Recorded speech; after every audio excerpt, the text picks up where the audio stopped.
quería aclarar en esta diapositiva que podemos tener un diente que se puede clasificar como el diente del síndrome del diente fisurado o traumatología dental, pero yo les voy a hablar principalmente del síndrome del diente fisurado. Bueno, como sabemos, un síndrome es un conjunto de síntomas característicos de una enfermedad, de un cuadro patológico. Y el diente fisurado es la pérdida de parte de la estructura dental, como podemos ver acá en la diapositiva, que va desde, y progresa desde el esmalte hacia la parte interna del diente o desde la parte interna del diente hacia el esmalte. La clasificación según la Asociación Americana de Endodoncia clasifica al diente fisurado en 5 tipos. En las Grace Lines, fracturas de cúspide, diente fisurado, diente separado y fractura radicular vertical. Las Grace Lines, que son las grietas, que me gusta más el término Grace Lines porque es más bonito, solo afectan al esmalte, como podemos ver ahí en la foto, sea principalmente en dientes anteriores. Son muy comunes en adultos y no generan dolor. Por lo tanto, solamente se controlan y se vigilan, pero no dan mayor problema. Las fracturas de cúspide, como podemos ver acá en la fotografía, hay una ya expansión de la grieta que puede ir desde el esmalte hacia la dentina. Y voy a tener que sacar acá, no sé cómo ocultar. Bueno, da igual. Ahora, continuando con el diente fisurado, podemos ver que la extensión va desde mesial a distal, es de tipo vertical, y es importante diagnosticarlo a tiempo para que esto no pueda progresar. Entonces podemos ver ahí en la fotografía que se eliminó una restauración antigua que estaba ya infiltrada y tenía una fisura. También el diente fisurado puede progresar este tipo de lesión desde mesial a distal y bajar el límite amerocementario. Esto ya tiene un pronóstico más dudoso y es lo que vamos a ver durante esta presentación. El split tooth o diente partido, ya acá hay una extensión de la fisura, de mesial a distal también, pero hay separación de fragmentos, por lo tanto es mucho más fácil de poder diagnosticar a simple vista en clínica. Y la fractura radicular vertical, que se extiende desde apical a coronal. Aquí sí hay afección de tejidos subyacentes y bueno, es muy importante de considerar para el tratamiento y ver bien y analizar bien por qué ocurrieron todos estos tipos de fisuras. Espera que necesito eliminar una cosa aquí. Entonces, ¿cómo podemos saber si un diente está fisurado o no? Es lo que vamos a ver ahora y es muy importante saber diagnosticar y hacer diagnósticos diferenciales entre distintos tipos de patología. Entonces, el paciente va a llegar con mucho dolor, que tiene inflamación, no sabe precisamente qué parte está, cuándo le comenzó el dolor. Tenemos que hacer un diagnóstico diferencial entre si es una pulpitis reversible y irreversible, si es que es por trauma oclusal, si hay algún absceso, si es una lesión endoperiodontal. Entonces, lo que primero debemos hacer es realizar un buen diagnóstico clínico, considerar la historia médica, odontológica, la exploración física, pruebas clínicas, pruebas complementarias y, por supuesto, que nos firme el consentimiento informado, que es muy, muy importante para ante cualquier cosa o problema. Entonces, ¿por qué podría doler un diente fisurado? Principalmente es porque puede haber una irritación pulpar, el crack ya se ha extendido, hay una infección pulpar o ya hay afectación de los tejidos subyacentes, o sea que las bacterias hicieron de las suyas y entraron a los tejidos dentarios, generando dolor o irritación. Acá podemos ver que en un estudio realizado por Rick Pucci en el 2015, él analizó varios tipos de fisuras y podemos ver en la fotografía del diente que no se ve claramente que hay una fisura en la radiografía, pero luego al eliminar la amalgama antigua, la letra número C se ve que hay una fisura que va en la cúspide distal, pero se extiende y hacia dos direcciones, y ya hay comienzo de una fisura, por lo tanto ya hay colonización de bacterias, ya hay una inflamación del tejido, hay presencia de linfocitos, macrófagos, neutrófilos, muy importante considerar que ya hay bacterias dentro del diente. En este otro análisis se vio en dientes también con fisuras cuáles son los principales síntomas que presentan los pacientes. Generalmente les duele al morder, también al morder y a los cambios de temperatura, al frío principalmente, o algunos simplemente no presentan síntomas. También diferenció si eran mujeres o hombres. Se vio que eran generalmente más mujeres. También analizaron distintos tipos de restauraciones. Por ejemplo, acá se ve que antiguamente se utilizaban las restauraciones de amalgama, también hasta de oro, y las de oro presentaban muchos cracks bajo las restauraciones, y algunos hasta incluso presentaban fracturas de raíces de tipo vertical. También en distintos tipos de cavidades, por ejemplo, en las clase 1, en las clases 2 también se veían fisuras bajo restauración. También la extensión de la cavidad, si era menor a 1/3 o 2/3, también tenían bastantes probabilidades de que se hayan fisurado. Y la dirección o longitud de la, del cracks, que podría haber sido de mesial distal o de vestibular al lingual. Ahora, hay distintos factores predisponentes en un diente sin tratamiento de endodoncia, porque generalmente se asocia un diente fisurado con endodoncia, pero no es así. Y yo como endodoncista por eso me gusta hablar de este tema, porque es importante saber diagnosticar y diferenciar. Tenemos que ver que la dentina remanente, si tiene caries, si está sana, si está más débil o no, restauraciones que estén en mal estado, que haya caries bajo una restauración, malos hábitos, que se muerdan las uñas, bruxismo, ausencia de terceros molares, porque generalmente se dan en dientes posteriores este tipo de fracturas, y cuando hay ausencia de terceros molares obviamente hay una sobrecarga mayor en dientes posteriores. Ahora, claro, si llega un paciente con un diente que ya tiene endodoncia, por supuesto que hay que considerar todos los factores que vimos anteriormente y analizar en la radiografía quizás por qué pudo haber ocurrido esto. Muchas veces se asocia la morfología radicular a la anatomía de los conductos y son muy complejas. A lo mejor ese tratamiento de endodoncia durante el tiempo que lo realizaron dejaron medicación intraconducto, y como sabemos el hidróxido de calcio, si se deja por un tiempo muy prolongado, reblandece la dentina perirradicular, y eso también a la larga podría generar una fractura de la raíz. Y también diagnosticar si existía o no preexistencia de microcracks antes de realizar la endodoncia. Ahora vamos a analizar esta historia odontológica, en donde en un estudio realizado por Anil Kishen más otros estudios que estuve analizando, concordaban en los mismos signos y síntomas que analizaron en cada paciente. Entonces, si es que le pueden hacer una foto a esta diapositiva, sería muy importante, porque de acuerdo a esta diapositiva y a esta historia odontológica, nos vamos a guiar en todo el resto de la charla.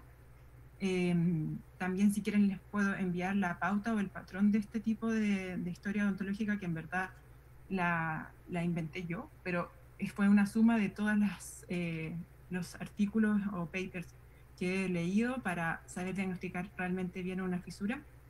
Es importante analizar la edad del paciente, el sexo, y ver los distintos tipos de afectaciones que pueden haber en el diente. La edad del paciente es muy importante porque se vio en la mayoría de los estudios que pacientes mayores de 40 años son los que presentan mayor cantidad de antecedentes para poder presentar una fisura. El sexo generalmente se da en mujeres, tenemos esa mala suerte. Palpación también está aumentada, duele mucho al tocarse. Al percutir también hay un dolor bastante aumentado, dolor al morder. La vitalidad puede estar con una pulpitis irreversible o no, eso puede variar. ¿Qué tipo de dolor? Si es localizado o si está difuso. Generalmente, si es localizado, puede ser ya de tipo endodóntico o de tipo ya más, pulpar, porque el endodóntico puede ser más difuso. Ahora, el sondaje tenemos que ver, generalmente son sondajes profundos, puntuales y están localizados. Y luego abajo la inspección, ojalá realizarla bajo magnificación con lupas o con un microscopio, y ahí deberíamos marcar qué tipo de fisura vemos. El trayecto, si es que hay trayecto fistuloso o no, generalmente se ven fístulas a nivel del tercio coronal de la raíz, muy cercanas a la encía. Y también las radiografías, como ven en esa radiografía se ve un halo radiolúcido en una de las raíces, pero esto no es como un hallazgo que se pueda considerar en todos los casos. Ahora lo vamos a ver con calma. Si tiene movilidad, si es un diente posterior, si es en premolares, y si el diente presenta endodoncia o no. Entonces, espero que ya le hayan hecho la foto a esta diapositiva porque lo vamos a ir analizando poco a poco. Entonces, en este estudio acá vemos lo mismo que les expliqué antes, que están más presentes en molares y en premolares superiores. ¿Por qué en premolares superiores? Por la anatomía de los surcos, son muy profundos. Entonces están más propensos a recibir un impacto durante la masticación y una deflexión cuspidia mayor. Y los molares inferiores también se han visto en varios estudios que la raíz mesial de los molares inferiores, al tener a veces hasta 3 conductos, están mucho más propensas a recibir cargas masticatorias mayores. En el mismo estudio de Ricucci del 2015, acá podemos ver que este es un diente que no tuvo ningún tipo de tratamiento, o sea, ni endodóntico, no tiene caries, nada, y está fisurado de mesial a distal, tiene una fisura importante, ya hay colonización de bacterias, y podemos ver que acá principalmente fue un problema periodontal. Entonces, otro factor importante a considerar. No vemos el halo radiolúcido, o sea, por eso a veces el diagnosticar una fisura puede ser complejo porque no en todos los casos se presentan los mismos signos y síntomas. También este es otro estudio que analizaron la preexistencia de los microcracks en dientes no tratados por endodoncia y podemos ver que ya hay presencia de estos microcracks desde el esmalte hacia adentro del conducto y esto se tiene que considerar sí o sí antes de realizar cualquier tipo de procedimiento y avisarle al paciente que pudiese tener una microfisura o un microcracks en su estructura dentaria. Bueno, este es un artículo en donde los dentistas se arriesgaron a hacer un tratamiento rehabilitador y hacer la endodoncia. Acá podemos ver que la progresión del microcracks ya entró en el conducto y está en cámara, que muchas veces esto es un riesgo porque ya sabemos que esa extensión del cracks puede permitir la colonización de las bacterias. Pero en este estudio demuestran que un seguimiento después de 2 a 4 años, el diente no tiene ningún problema. Ahora, por lo tanto, después de analizar varios artículos, podemos deducir que las fracturas vertical radicular se pueden presentar tanto en dientes endodonciados como no endodonciados, y como les comenté antes, pacientes adultos en dirección mesial a distal, cercanas al área cervical, y la mayoría de las fracturas radiculares verticales son incompletas, no completas. Ahora, ¿qué pruebas diagnósticas podemos realizar? Tenemos que tener claro que además de todas las pruebas que generalmente realizamos en la consulta de forma rutinaria, yo clasifiqué varias para que las tengan en consideración y las puedan utilizar. Este es como un resumen en donde el síndrome del diente fisurado se clasifican en los 5 tipos, como les mencioné anteriormente. Las crease lines o las grietas y las fracturas cuspidas son muy fáciles de diagnosticar porque no nos dan casi problema, no presentan dolor los pacientes. Las crease lines principalmente las diagnosticamos con la transiluminación y la fluorescencia por luz, que ahora lo veremos con detalle. El diente fisurado, que es más complejo, lo más complejo de diagnosticar diría yo, si es que está bajo el LAC o sobre el LAC. Tenemos distintos métodos diagnósticos. Los más utilizados es el diagnóstico clínico bajo magnificación y luz y la prueba de la cavidad. El diente partido realmente se nota clínicamente, entonces lo vamos a ver. Y la fractura radicular vertical, tenemos también ahí de repente problemas en verlas con claridad, porque como están en la raíz, solamente nos queda mirar con radiografía, con tomografías computarizadas, y podemos también realizar cirugías de tipo exploratoria o incluso realizar reimplante intencional. Entonces, las técnicas estándar para confirmar cracks en esmalte o dentina, tenemos la transiluminación y la fluorescencia por luz. La transiluminación es una técnica bastante antigua que se realiza generalmente con la luz de fotocurado. Acá podemos ver que la luz trata de diagnosticar si es que hay algún cracks a nivel del esmalte principalmente, pero no es un test realmente que sirva mucho, solamente nos va a ayudar para ver cracks muy superficiales. Ahora, la fluorescencia cuantitativa inducida por luz, que es este tipo de lámpara que se llama Hurray, es como una evolución de la transiluminación, y como podemos ver aquí, comentaban en el caso clínico que no se veía claramente la fisura de mesela distal, como vemos en la foto B, pero luego de iluminar con esta lamparita que emite luz fluorescente y además blanca, se ve la extensión de la fisura. Ahora, para diagnosticar si un diente está fisurado o no, tenemos distintos tipos de pruebas, como la prueba del eyector o prueba de la mordida. Si tenemos un eyector en clínica, podemos hacer que el paciente muerda y también ver en qué parte está más localizado, en qué tipo de cúspide podría estar la fisura. Y si se pueden conseguir el Frax Finder, que es este tipo de como dispositivo, en verdad, plástico, tiene como unos lobulitos que uno hace morder al paciente y si le duele alguna de las cúspides, puede ser que ahí esté localizada la fisura. Es bastante útil. Ahora, el test de la cavidad, que es el que yo más recomiendo antes de decidir quitar un diente o sacar un diente, es un test bastante bueno porque en el fondo le damos siempre la oportunidad al paciente para estar 100% seguro de que el diente está fisurado. Porque muchas veces me ha pasado en clínica, seguramente a ustedes igual les ha pasado, que diagnostican muchas fisuras, muchas fracturas, sin ni siquiera intentar tratar el diente o mirar con mayor detalle. Entonces yo creo que a todos en general, si fuese mi boca o la boca, claro, de algún familiar, o, bueno, en general de los pacientes, me gusta tomarme el tiempo, realizar la apertura y mirar. Entonces aquí, por ejemplo, tenemos el caso de una paciente que acudió a la universidad. Este caso lo realizamos con una alumna. Si pueden ver en la radiografía al lado izquierdo inferior, no presenta ningún tipo de hallazgo radiográfico. Sí tenía dolor aumentado a la palpación, a la percusión. Entonces, como pueden ver en la foto que pudieron tomar antes de la historia odontológica, todos esos signos y síntomas se repiten, pero la radiografía en este caso no nos está ayudando. Por lo tanto, decidimos hacer la apertura. La alumna nos derivó luego el caso al posgrado y lo pudimos mirar bajo magnificación. Por eso es muy importante utilizar magnificación, ya sea microscopio o lupas con luz, porque la luz ayuda muchísimo para el diagnóstico. Entonces aquí siempre teñimos con fucsina, como lo hizo la alumna, o con azul de metileno, y ya miramos más al detalle el diente. El diente presentaba unos pulpolitos bastante complejos, ahí como pueden ver en la primera foto.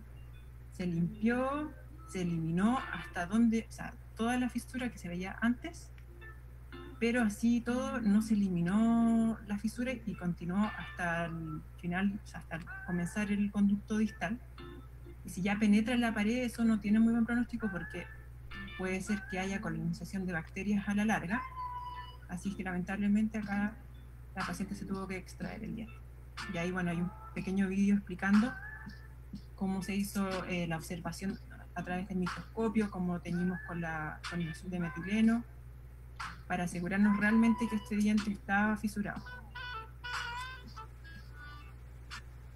Bueno, ahora, ¿cómo confirmamos si un diente está fisurado o no? O sea, si tiene fractura vertical. Como les dije anteriormente, con radiografías, pero la radiografía realmente, si es que se ven de forma evidente la separación de fragmentos, CBCT, que es la tomografía computarizada, y cirugía, que puede ser exploratoria o reimplantacional. En una radiografía generalmente vamos a ver defectos de tipo óseo a nivel apical o a nivel lateral de la raíz. También podemos ver el nivel de la cresta ósea que baja. Entonces esos también son hallazgos a considerar. Ahora, en un CBCT, que es la tomografía axial de haz cónico, muchas veces en endodoncia o cuando tenemos este tipo de duda, lo solicitamos porque nos da con mayor exactitud muchos detalles de los cuales no podemos ver en una radiografía en 2 dimensiones. Como esto es una imagen en 3 dimensiones, podemos ver más estructuras del diente adyacente y nos ayuda a detectar si es que hay una pérdida ósea importante. Este es un tipo de hallazgo radiográfico, o sea, radiológico, que nos ayuda mucho para poder ver bien si es que hay algún defecto óseo. Acá, como podemos ver en este video, en un corte axial que nos entrega el CST, podemos ver que ya hay una pérdida importante a nivel vestibular y a nivel palatino del hueso. Entonces eso es un indicativo, es un hallazgo bastante importante a considerar. Tenía un poste intrarradicular grande, entonces puede ser que eso también haya sido una de las causas. Acá en un corte coronal también podemos ver que hay pérdida de hueso, y también hacia la pieza vecina ya hay afectación. Y ahora en un corte sagital, una pérdida muy importante de hueso a nivel vestibular, y eso ya es casi que seguro que puede haber una fisura. Pero así todo, a veces no nos quedamos tranquilos y realizamos otros tipos de pruebas, que tienen que sumarse varias para realmente tomar la decisión. Entonces en este estudio pudimos también ver que en la radiografía no era tan notorio que pudiese tener una fisura tipo vertical, pero ya en el combin podemos ver que sí hay bastante pérdida de óseo. Incluso en la primera foto hay desplazamiento de fragmentos, porque acá el rayo va más paralelo, entonces es más fácil de ver desplazamientos de fragmentos. Igual que en el otro caso, ya hay una pérdida importante de tejido óseo.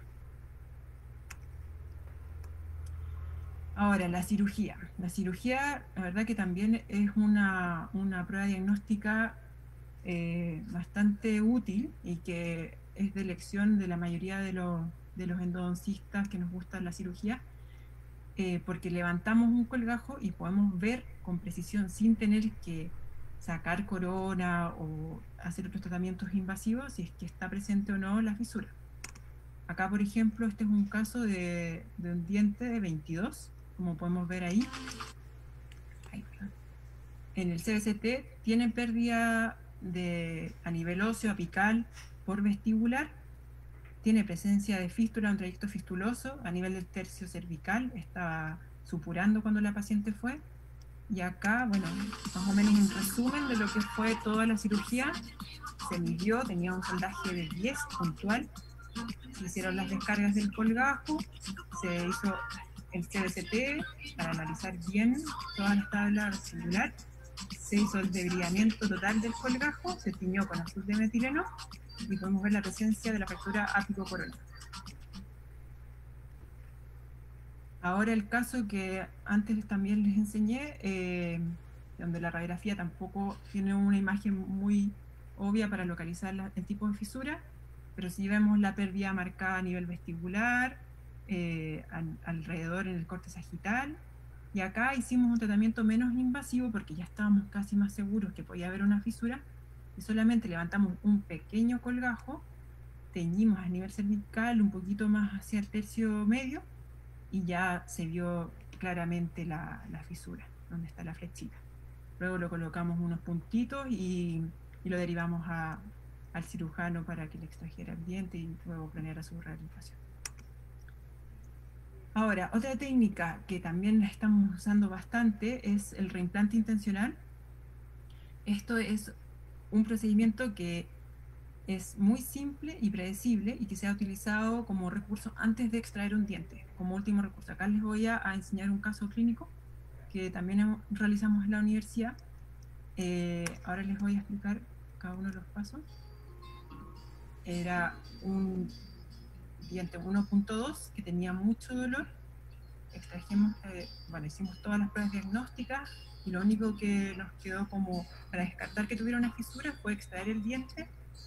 Es un tipo como tratamiento de precisión a abulsión, pero en menos de 10 minutos hicimos la apicectomía, se cortó el ápice, se retropreparó, se retroselló, se tiñó con azul de metileno, miramos si había fisura y no había, y lo reposicionamos otra vez en boca, se esterilizó por 2 semanas y luego se controló. Y la verdad que ha ido muy, muy bien. Acá están las radiografías pre y post operatorias, y la verdad es que la paciente llegó al posgrado primero, le hicieron la endodoncia quedó bien, pero ella quedó con molestias. Luego, o sea, no presentaba molestias inmediatas, pero de que le colocaron un poste dentro del conductor, el otro posgrado de rehabilitación y una corona nueva, siguió sintiendo molestias, no tenía fístula, no tenía otro tipo de signos que nos pudiesen indicar que tuviera algún problema. También tomamos el CBCT, no vimos nada, por lo tanto decidimos hacer el reimplante y ahora está bastante bien. Así es que les recomiendo igual este tipo de procedimientos para diagnosticar fisuras. Entonces, la literatura nos dice bastante y ahora vamos a analizar cada uno de varios artículos que hablan al respecto de esto.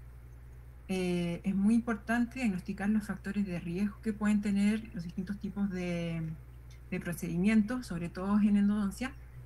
Este artículo nos habla de que antiguamente, bueno, antiguamente del 2012 se realizaban las endodoncias con instrumentos muy rígidos, como la Proteíper Universal, que a pesar de ser una aleación de níquel titanio, no era tan flexible como las nuevas aleaciones que han salido ahora, como Fuego en Gold, Reciproc o Hyflex, que tienen unas aleaciones mucho más flexibles.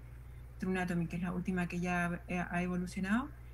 Por lo tanto, van a ser menos agresivas para instrumentar los conductos, y también la técnica de obturación, que antiguamente se realizaba mucho la técnica de condensación lateral o la técnica híbrida de Tiger, que es la del butacondensor, que genera mucha presión dentro del conducto.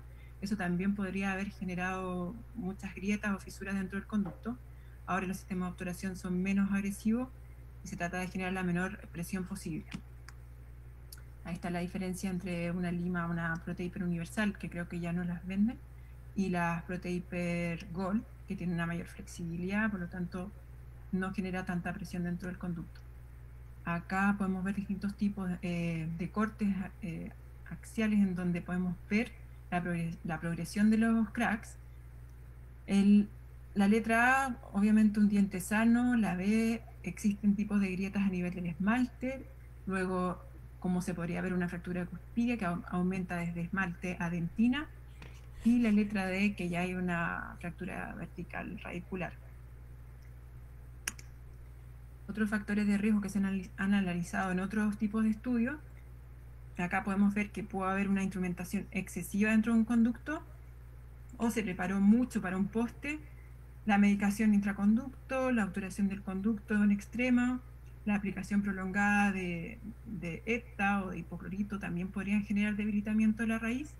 Y como podemos ver acá en la radiografía, ese diente tiene un poste gigante, que seguro que generó una sobrecarga, y lamentablemente luego al hacer la cirugía exploratoria se ve la fisura a nivel radicular.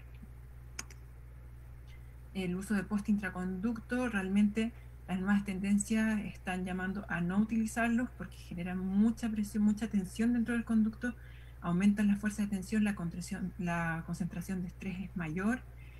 Ojalá dejar de utilizarlos, ojalá utilizar un material que sea mucho más amigo de la dentina, como serían en la mayoría de los casos un composite, sistemas adhesivos, sellar bien toda esa estructura y evitar la mayor cantidad de tensión que podamos generar. Se han visto varios estudios, por ejemplo, Schwartz en el 2012 analizó muchos casos y el 50% de ellos presentaban fractura de tipo vertical porque presentaban postes intraconducto. Entonces el promedio de vida de las restauraciones y de los dientes eran de máximo de 7 a 8 años, lo cual no es lo ideal. Lo ideal es que te dure para toda la vida hacer una endodoncia y una rehabilitación. La edad del paciente también es un factor de riesgo bastante importante, ya que con los años sabemos que la dentina se va reblandeciendo, va perdiendo su resistencia a la fatiga cíclica, a la fatiga por flexión. Entonces, es muy importante saber que 4 de cada 6 dientes que no están endodonciados van a presentar microcracks. Entonces esto es muy importante de tener en consideración, porque muchas veces se piensa que fue la endodoncia o que fue después de realizar el tratamiento el culpable de la fisura. Acá, por ejemplo, un estudio realizado por Ana Arias en el 2014 también hizo distintos tipos de cortes y analizó las dentinas y toda la estructura del diente, y en el grupo control, como se ve acá en la fotografía, ya existía una fisura o una microgrieta a nivel del conducto radicular. Por lo tanto, no podemos decir que se realizó durante la instrumentación, o sea, los dientes como mencioné antes, 4 de cada 6 ya presentan microcracks antes de realizar los tratamientos de endodoncia. Y ya luego, por ejemplo, acá instrumentó con una GT, una Wave One, que son limas más antiguas, hubo progresión un poquito de esos microcracks, pero tampoco fue significativo. Otro estudio también realizado por Ana Aria en el 2017, podemos ver también en el grupo control los microcracks y la progresión de ella, incluso con limas mucho más flexibles, también existe una pequeña propagación. Por eso se dice que las fisuras que ocurren de tipo vertical van de vestíbulo lingual o de vestíbulo a palatino, cuando son de origen endodóntico o por una, mejor dicho, instrumentación excesiva dentro del conducto u obturación excesiva, o lo que hayan hecho el dentista durante el tratamiento, porque eso es lo que genera a veces el sobredesgaste, la sobreinstrumentación va a derivar posiblemente en una fisura. Ahora, este es otro estudio que también analizaron los dientes corte por corte cada 3 milímetros. Generalmente las fisuras se dan más, empiezan estos microcracks a nivel del tercio apical. Entonces, en todos los grupos se encontraron microcracks en dentina ya propagada, pero los que menos generaron este tipo de extensión de microcracks fueron las limas Highflex y Wave Gold. Puede ser por el tipo de aleación que presentan. A mí me encantan, la verdad. Son mis favoritas para instrumentar. Aunque utilizo las que me den, pero prefiero mucho más aleaciones que sean más flexibles. Otro estudio realizado por Dedeus y Suolo en el 2017 observó las dentinas antes de, o sea, todos estos cortes de dientes antes de realizar las preparaciones y después, y observó exactamente los mismos tipos de fisuras antes y después, un poquito más extendidos quizás, pero no son significativamente mayor para como culpar a la lima por la extensión de la fisura. Entonces, ¿qué hacemos? ¿Conservamos el diente, lo rehabilitamos, vigilamos o extraemos el diente? Acá es muy importante tener un criterio como poniéndose en el lugar del paciente si fuese la boca de uno, qué hacer, porque muchas veces tomamos decisiones que no corresponden o que creemos que es la mejor para el paciente, pero tenemos que siempre basarnos en todo lo que ya hemos estudiado, la presencia o no de bacterias. Eso es algo que siempre va a estar. Entonces, por ejemplo, acá hay una fisura que ya se ve, o sea, hay una separación de fragmentos, y si algún dentista pensara en rehabilitar esto, realmente le está generando un daño al paciente, porque como podemos ver en este análisis microscópico confocal, ya hay presencias de bacterias a nivel de las paredes de los conductos y en los túbulos dentinarios. Entonces rehabilitar esto sería una maldad. Ya lamentablemente no queda otra que la extracción del diente. Entonces también muchos recurren a los recubrimientos de pulpa directo en los dientes que tienen fisuras, y es muy importante considerar siempre que estos dientes ya al estar colonizados por bacterias, porque tienen grietas y tienen acceso a microorganismos dañinos para el diente, hay que limpiarlos, ya sea con una endodoncia. Entonces mucha gente a veces le teme a realizar una endodoncia porque piensa que el diente se va a fisurar más. Sin embargo, como lo he comentado durante toda la charla, no es culpa de la endodoncia en sí, es de una endodoncia obviamente conservadora, porque si cometemos todos esos iatrogenias que nombré antes, claro que podríamos fisurar más un diente. Entonces, muy importante saber que las bacterias ya están dentro del tejido pulpar y que no vamos a poder saber hasta dónde llegan si vemos una fisura que está muy extendida. Acá, por ejemplo, este es un artículo que habla sobre los recubrimientos directos. Entonces, yo he visto en muchas charlas que hablan sobre los recubrimientos directos en dientes con fisura, que tuvieron o sea, que la fisura llegó hasta el piso cameral o un poquito más arriba. Si ya llega al piso cameral, obviamente tiene un muy mal pronóstico, pero si está entrando al conducto y la tratan de eliminar y sellar con un biocerámico o un MTA, ojalá que la pulpa que tuvieron expuesta haya sido mínima, y ahí sí se podría utilizar algún tipo de biocerámico o MTA, pero hay otros que están colocando sistemas adhesivos sobre estas exposiciones pulpares que hay, y eso realmente es muy malo porque van a aumentar la inflamación de todos los tejidos de la pulpa, y además no se generan puentes dentinarios como si genera el Biodentin y el MTA. Por lo tanto, es muy importante tener esto en cuenta, no colocarle, por favor, cuidar lo máximo la pulpa y no colocarle adhesivos sobre ella para evitar todos estos problemas futuros. Ahora, si el diente tiene una pulpitis reversible y la fisura se puede controlar, o sea, que se puede sellar de forma correcta, hay muchos estudios que van a avalar que se haga un buen tratamiento rehabilitador y no endodóntico, obviamente. Siempre es mejor conservar la pulpa dental, conservar el tejido dentinario la mayor cantidad posible. Y acá, por ejemplo, en este estudio lo que hicieron fue que vieron varios tipos de fisuras y varios dientes con fisuras y grietas, y los clasificaron entre pulpitis reversible y irreversible, y los dientes con pulpitis irreversibles obviamente que los derivaron a hacerse la endodoncia, pero los dientes con pulpitis reversible lo que hicieron fue colocarles una banda ortodóntica alrededor del diente y controlarlos cada 3 meses y ver si es que estaban asintomáticos o no, para luego rehabilitarlos, hacerle un recubrimiento cuspídeo o una corona. Y estos tratamientos la verdad que van bastante bien si tenemos un diente con un tejido pulpar sano. Y también nos preocupamos de realizar un buen tratamiento restaurador. Por lo tanto, el diagnóstico correcto y oportuno de un diente fisurado es clave para el pronóstico, y tanto a nivel funcional como estético tenemos que considerar si salvamos o no el diente y cuidar y conservar bien. Y guarde la tablita que pudieron hacerle foto o no, yo se las envío para diagnosticar bien la fisura. Y bueno, muchas gracias. Esta ha sido la charla. Ahí dejo fotos de España y de Chile, y cuídense mucho, usen mascarilla. Y ahora las preguntas que quieran. ¿Aló? Sí, excelente charla, doctora. El chat está abierto, igual el micrófono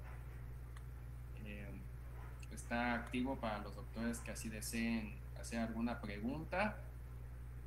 En alguna parte de la sesión, ahorita tenemos 90 asistentes, pero en algún momento llegamos a los 100. Entonces se llenó la sala. El doctor Suriel, que está en Pochutla, es el encargado de transmitir vía Facebook. Entonces, normalmente cuando hemos tenido muy buena fortuna que con las doctoras que han estado como usted se ha llenado la sala. Qué bueno. Pues el chat está abierto, la opción de las preguntas igual. A mí en lo personal, en lo que realizan algunas preguntas, es un tema muy, muy bueno como nos lo dio tan práctico para poderlo llevar a esa experiencia que usted tiene, o prácticamente los tips que nos dejó, poderlo realizar. Y como siempre lo hemos mencionado, si está en tus manos realizar este procedimiento, realizarlo, y si no, pues también saber hasta dónde y pues claro, al especialista. es importante tener consideración que puedan haber casos que no se pueden salvar y casos que sí, pero con todos nuestros conocimientos como odontólogos tratar de hacer el mejor tratamiento para el paciente en el fondo. Excelente.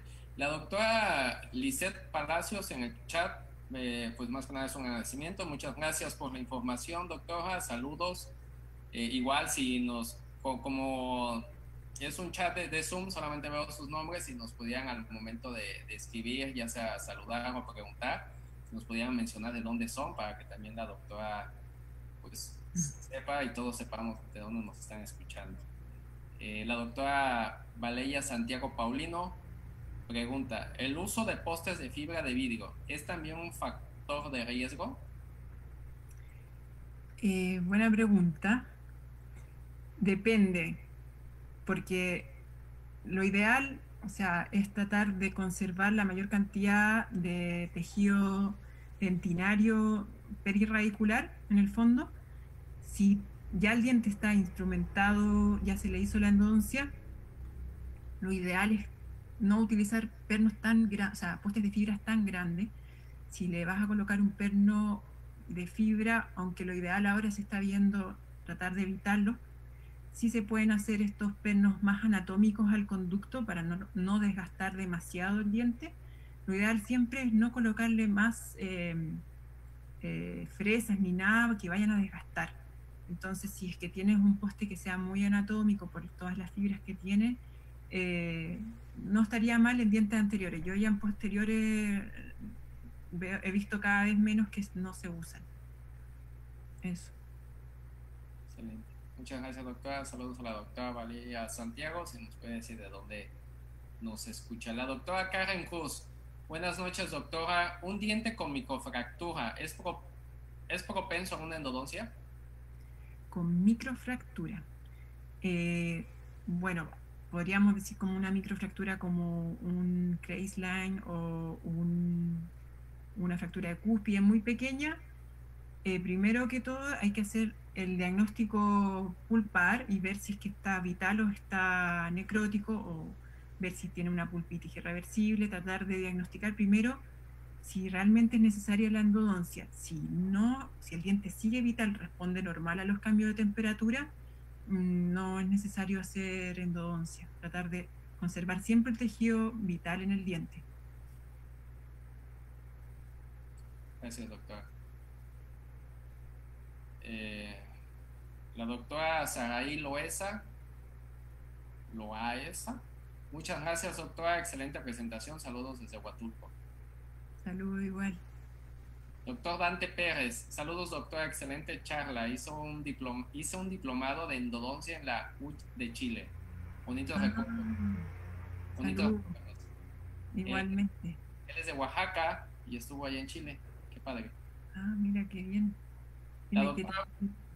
Perdón. No hay problema. La doctora Blanca Estela comenta, excelente plática. ¿En qué casos es recomendable la premolarización o si existe fractura en furca ya es inevitable la exodoncia? Ah, muy buena pregunta también. Lo que pasa es que este tema es muy amplio y traté de resumirlo, compactarlo para que fuese también enfocado a odontólogos generales, pero la pregunta está enfocada como en algo más quirúrgico y realmente es muy buena la pregunta. Antiguamente se realizaban bastantes premolarizaciones, como que se dividían las raíces y se dejaba una parte del diente y la otra no. La verdad es que hay que analizar un montón de factores en la boca del paciente. Si es que, por ejemplo, ese fuese el único molar que le queda a ese lado, ¿por qué no intentarlo? O sea, sí, yo lo intentaría y controlaría. Sí, lo que más nos importa siempre es tratar de conservar hueso, y si hay diente hay hueso. Entonces, yo intentaría igual realizar una premolarización. Lo he visto en varios casos que va bien. No lo mencioné ahora porque son técnicas como más profundas, pero si las puede realizar, ¿por qué no? Gracias, doctora. La doctora Camila, bueno, ya hizo una pregunta, nada más confirma desde Chile. Saludos, Camila. Saludos igual. Sus apellidos, igual y ya no todos en Chile se conocen. Sí. La doctora Gabriela Ramírez, buenas noches, doctora, saludos desde Guajuapan. ¿Cuál sería el tratamiento de las Kreislein? Las Kreislein, bueno, las grietas estas, la verdad, solamente controlar y que no tenga ningún síntoma. Generalmente no tienen síntomas porque afectan solamente al esmalte. Entonces no deberían tener una progresión hacia dentina. Y si hay una progresión hacia dentina, ya no son Kreislein, son una fisura ya un poco mayor, puede tener una afección a las cúspides o ya tiene una fisura más extendida, pero solamente controlar, y si no, restaurar, tratar de colocar ahí un composite, perdón, que en España dicen composite, que me tuve que a veces el vocabulario cambiarlo. Y eso, controlarlo principalmente, dependiendo de los síntomas que tenga el paciente, pero si no, no hacer nada con las Kreisleins. Gracias, doctor. Pues como bien lo comentó, depende mucho de la sintomatología. Si no hay una sintomatología, pues como dice usted, mejor no. O ahí No comentan tocar si no hay síntomas. exactamente, luego el no hacer nada no significa, bueno, o el hacer mucho no significa que esté del todo correcto. Claro. Y la mínima intervención, lo que manejan mucho los odontopediatras, tal vez no sea algo de flúor ahí para apoyar esa cuestión. También, claro. La doctora Paz Andrea, felicitaciones doctora, muy buena su exposición, saludos desde Santiago de Chile. Paz Andrea González. Así es, colega también endodoncista y amiga. Saludos a la Pasita también. La doctora Karen Cruz, excelente plática, saludos desde Oaxaca. La doctora Blanca Estela, gracias, agradeciendo la respuesta. Doctor Alan Marcos, alumno de cuarto semestre de la universidad, siempre conectado.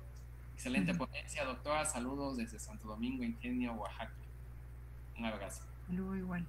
La doctora Valesca, muy buena charla. Gracias a la doctora Salamanca. Saludos desde La Serena, Chile.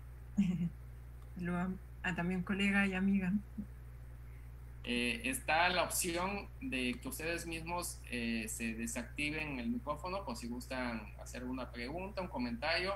Veo que la doctora Dorali levantó la mano, no sé si tiene alguna pregunta o luego a veces la levantan sin querer. ¿Alguna pregunta, doctora Dorali? Doctor Soyer, ¿qué tal estamos? ¿Alguna pregunta en Facebook? Si creo que eso es todo, pues no me queda más que agradecerla, doctora. Agradecerle gracias a ti, a todo el equipo de actualización dental. Muchas gracias, de verdad, lo pasé muy bien. Y vamos a seguir en contacto. Claro que sí, doctora. Aquí ya como le comenté y de una vez se le hace la invitación a todos los presentes. Este año teníamos lo que se le llamaba reunión de provincia 2020 en mayo. Por cuestiones obvias se tuvo que posponer para 2021. Vamos a tener el honor, primeramente, todo sale como esperamos. Eso lo está organizando obvio el Colegio de Cirujanos Dentistas de Oaxaca, de endodoncia, el doctor José Luis Ortiz. Entre el proyecto está el tener al doctor Domenico Recucci y al doctor Rivera entre los invitados. Ídolos de la endodoncia. La invitación está abierta, doctora, a ver si para esas fechas las cosas están un poco mejores. Aquí en Oaxaca tiene su casa. Muchas gracias. Y bueno, igualmente para todos ustedes, cuando quieran, a Chile o a España. Ahí tenemos todas las casas disponibles. Hola, buenas noches, doctora. Perdón, es que estaba esperando que hubiera un espacio, pero como veo que se están despidiendo, hay una pregunta en Facebook de parte del doctor Herbert Joaquín Vargas. Dice, doctora, en caso de un retratamiento con acceso amplio en el tercio cervical y medio del conducto, ¿se puede reforzar con un cemento biocerámico teniendo en cuenta que no se pondrá una corona? Buena pregunta. Mira, eso es un tema bastante discutido entre los endodoncistas, porque los biocerámicos, si bien son material, puede ser un material para sellado o para reparación, hay veces que se utilizan también, como por ejemplo realizas la obturación del tercio apical y luego el tercio medio y cervical lo sellas de forma inmediata con algún tipo de biocerámico. Sí está indicado y la verdad que va bastante bien, pero también se han visto estudios que después de ya sellar el tercio apical y preocuparnos que eso está totalmente sellado, muchos autores recomiendan también hacer un sellado adhesivo del tercio medio y cervical para que eso quede con un refuerzo mayor. La verdad es que si me preguntas a mí ahora, porque yo también he hecho estos dos tipos de procedimientos, realizaría mejor del tercio medio y cervical un sellado más de tipo adhesivo. Más que nada porque los adhesivos, la técnica adhesiva es la técnica que se parece más a la estructura dentaria. Eso principalmente. Muchas gracias. Le mandan muchos saludos también de parte de Oaxaca. Gracias. ¿Alguna otra intervención, doctor Sue? ¿Alguna pregunta? No, discúlpame, pero es que estaba esperando nada más que hubiera un chance para decir lo que estaba en Facebook. No, al contrario, para eso él igual es parte del equipo, no solamente a veces el que está acá enfrente, ya sea el doctor Suyel, el doctor Agustín, su servidor, el que estemos, pero somos un equipo.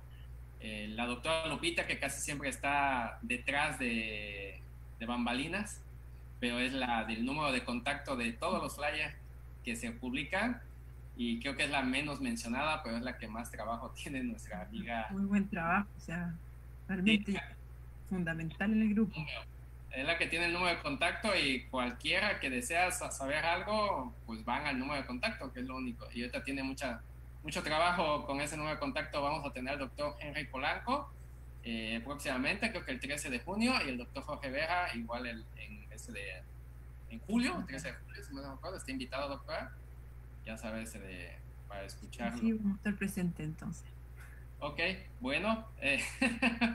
Saludos, doctor Zoe. Pues no me queda nada más que agradecerlo otra vez, agradecer a los doctores que se desvelaron un poquito. Son ya, bueno, acabamos temprano, 10:30, han estado haciendo las charlas un poco más fluidas. Anteriormente eran casi seminarios, acabábamos a medianoche. Se ponían muy interesantes, pero igual en una charla como no. La doctora Karen Hus, que bueno, me pregunta, disculpe, para lo de reimplante intencional, ¿qué tiempo tarda para su total recuperación? La verdad es que ahí hay que estar controlando. Lo ideal primero es verlo a las 2 semanas para controlar la férula, luego al mes, a los 3 meses, a los 6 meses generalmente. Lo mismo, por ejemplo, que se espera cuando ocurre una avulsión, porque se tiene que regenerar todo el ligamento periodontal, hueso. Entonces, esperar realmente como que haya ahí, haya sido realmente bueno el tratamiento que se realizó y que vaya bien, mínimo hay que esperar 1 año. Ok, doctor. Gracias.